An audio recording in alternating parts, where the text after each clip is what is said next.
नमस्कार, legal point में आपका बहुत बहुत स्वागत है। मैं हूं आरुषि चौहान। आज हम हिमाचल प्रदेश हाई कोर्ट के एक बहुत ही महत्वपूर्ण फैसले पर चर्चा करने वाले हैं, जो होमगार्ड्स की सर्विस और उनके परिवार के अधिकारों से जुड़ा है। क्या होमगार्ड के निधन के बाद उनके आश्रितों को अनुकंपा के आधार पर सरकारी नौकरी मिल सकती है? इसी सवाल का जवाब हमें इस केस में मिलेगा। तो चलिए शुरू करते हैं। आगे बढ़ने से पहले अगर आप हमारे चैनल पर नए हैं तो जल्दी से लीगल पॉइंट को सब्सक्राइब कर लें और बेल आइकन दबाना ना भूलें, ताकि आपको हमारे नए वीडियो की जानकारी सबसे पहले मिले। केस का विवरण। यह मामला 2 याचिकाओं से जुड़ा हुआ है, जिन्हें एक साथ सुना गया क्योंकि इनमें एक जैसी कानूनी सवाल शामिल थे। केस संख्या CWPOA संख्या 5422 साल 2020 और CWPOA संख्या 6225 साल 2020। याचिकाकर्ता पहली याचिका में जोगिंद्रा और दूसरी याचिका में मानोदेवी। प्रतिवादी हिमाचल प्रदेश सरकार और अन्य। Court Himachal Pradesh high court Shimla. जज माननीय न्यायमूर्ति सत्यन वैद्य जी। फैसले की तारीख 21 जुलाई 2025। दोनों याचिकाकर्ता जोगिंद्रा और मानोदेवी ऐसी महिलाएं हैं जिनके पति हिमाचल प्रदेश होमगार्ड्स एक्ट 1968 के तहत होमगार्ड स्वयं सेवक के रूप में तैनात थे। सेवा में रहते हुए ही उनके पतियों का निधन हो गया। इसके बाद इन महिलाओं ने राज्य सरकार की अनुकंपा नियुक्ति योजना के तहत नौकरी के लिए आवेदन किया, लेकिन अधिकारियों ने उनके दावे को खारिज कर दिया। तर्क यह दिया गया कि अनुकंपा नियुक्ति योजना का लाभ होमगार्ड्स या उनके परिवार को नहीं दिया जा सकता, क्योंकि होमगार्ड्स तो स्थायी कर्मचारी होते हैं और ना ही उन्हें सरकारी कर्मचारी माना जा सकता है। इसी फैसले के खिलाफ उन्होंने हाई कोर्ट में याचिका दायर की। आपको ये जानकारी कैसी लग रही है हमें कमेंट करके ज़रूर बताएं और इस वीडियो को लाइक करें और अपने दोस्तों के साथ शेयर करना ना भूलें। Legal points involved in this case. इस केस में कानूनी बहस मुख्य रूप से होमगार्ड की नौकरी की प्रकृति पर केंद्रित थी। याचिकाकर्ताओं का तर्क।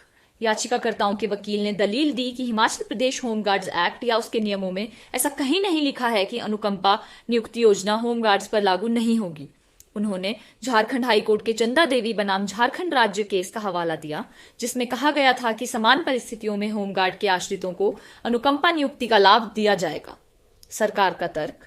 दूसरी ओर सरकार के वकील ने कहा कि होमगार्ड की नियुक्ति नियमित नहीं होती है, उन्हें कोई वेतन नहीं मिलता, बल्कि केवल ड्यूटी के दौरान एक अस्थायी भत्ता दिया जाता है।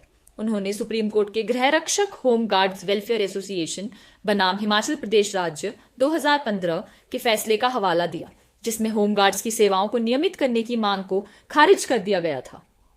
कोर्ट का विश्लेषण। हाई कोर्ट ने सुप्रीम कोर्ट के गृह रक्षक मामले के फैसले को आधार बनाया। उस फैसले में सुप्रीम कोर्ट ने स्पष्ट किया था कि होमगार्ड्स को स्वयं सेवकों के रूप में नामांकित किया जाता है। उनकी नियुक्ति नियमित आधार पर नहीं होती। उन्हें वेतन नहीं बल्कि केवल ड्यूटी भत्ता मिलता है। उनकी ड्यूटी स्थायी नहीं होती, बल्कि जरूरत पड़ने पर उन्हें बुलाया जाता है। इसलिए उनकी तुलना पुलिस कर्मियों से नहीं की जा सकती और उनकी सेवा को नियमित नहीं किया जा सकता।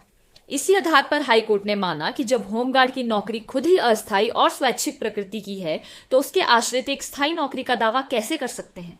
आश्रित का दावा उस पद की प्रकृति से बड़ा नहीं हो सकता जो मृतक कर्मचारी के पास था। कोर्ट ने झारखंड हाई कोर्ट के फैसले को भी इस मामले में लागू करने से इनकार कर दिया, क्योंकि उस केस के तथ्य अलग थे। चंदा देवी मामले में होमगार्ड की मौत पेट्रोलिंग ड्यूटी के दौरान हुई थी, इसलिए उसे एक विशेष परिस्थिति माना गया था, न कि एक सामान्य सिद्धांत। सभी दलीलों और सबूतों पर विचार करने के बाद हिमाचल प्रदेश हाई कोर्ट ने दोनों याचिकाओं को खारिज कर दिया।